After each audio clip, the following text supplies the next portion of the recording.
As you're about to witness, only the front doors of my van work, so we do a sort of like fireman style loadout, which I also call a security measure. Okay, stay there. Can't forget the t-shirts. The merch. Thank you. Sorry, I don't know if you know a lot of dogs that get homemade meals, but that's the standard we have for Dino, at least on the road. Oh, don't tangle me, Dino.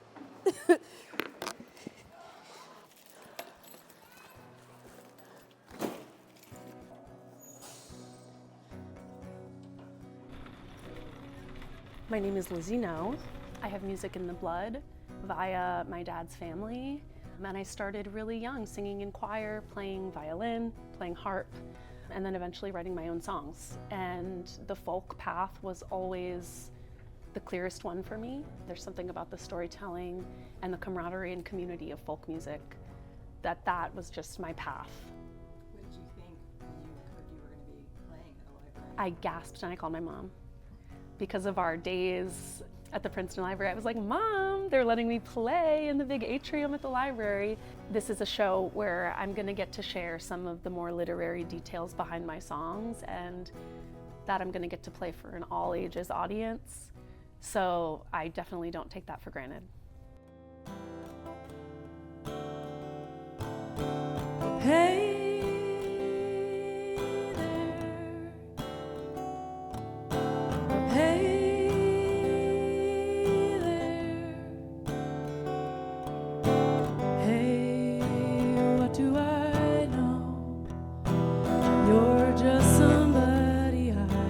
Met backstage at a show, and sure, you were kind of my type. Tall, dark, and beautiful, laughing at all the wrong times. But I couldn't have seen you coming. It's not the kind of thing you'd make up. So if you're feeling lonely later, wouldn't it be nice to fall in love?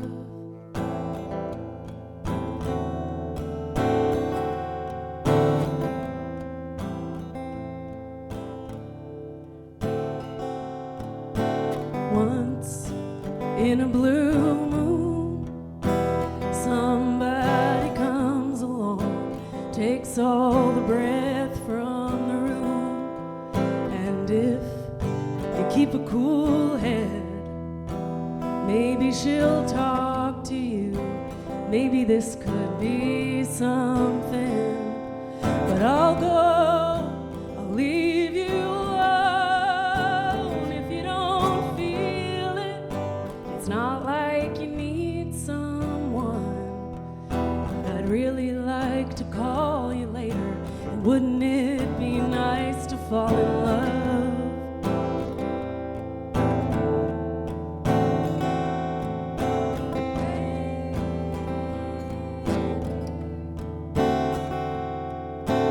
Everybody's watching while we're talking, like there's no one in the room. I'll never prove 'em wrong. I might as well go home with you. And they say it's all fun and games till we catch feelings, then we can't give this up. But I guess if you don't mind, then I think it might be nice. Hey, I'm Lizzie No. What are the themes? Work is a theme.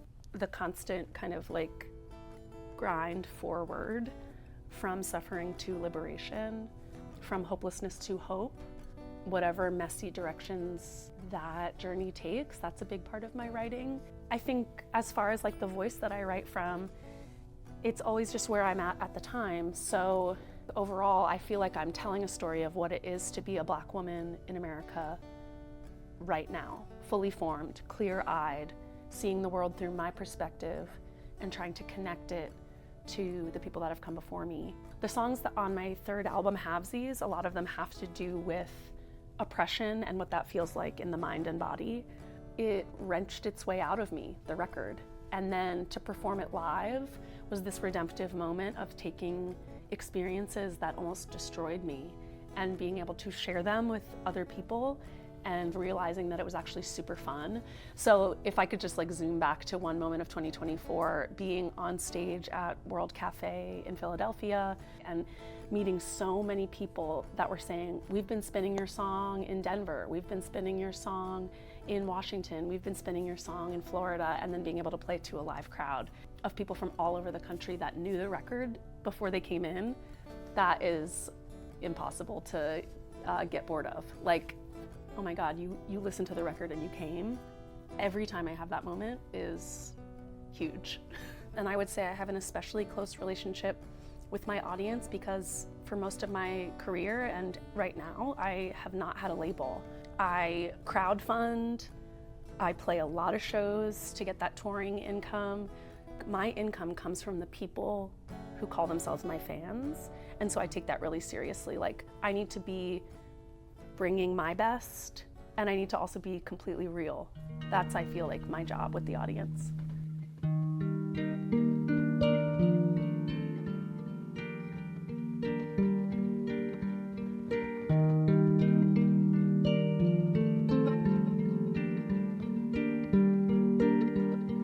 Here on the ridge by the great divide, we squint from the sun and the sweat in our eye. And I've got a song in the palm of my hand, with smooth little stones from the riverbed. And I know I stayed too long here. I watch the rest of the world disappear. I'll keep my feet planted firm on the ground, looking down like a mountaineer. Oh, the Southern Cross that sits in the sky tells you to pray when you're dreaming at night, and your name's in a bag that you hang on your shoulder till you lay it all down and leave it forever. And I know I stayed too long here. I watched the rest of the world disappear. I'll keep my feet planted firm on the ground, looking down like a mountaineer. Oh,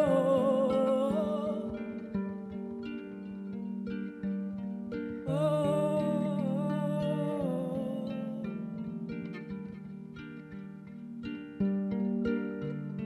We've given up being good. We only want a different point of view. We've given up being good.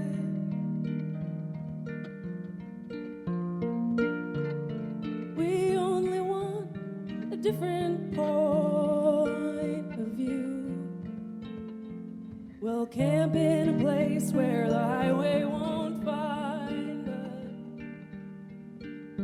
then sway with the earth, gently waltzing beneath us. Believe it or not, it's the closest we've come to the beautiful places we wish we came from. And I know I stayed too long here. I watched the rest of the world disappear. I'll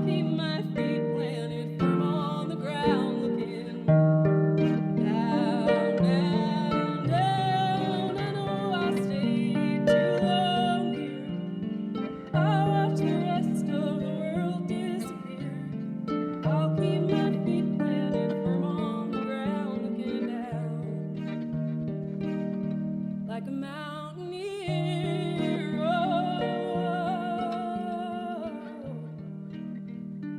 Oh, like a mountaineer.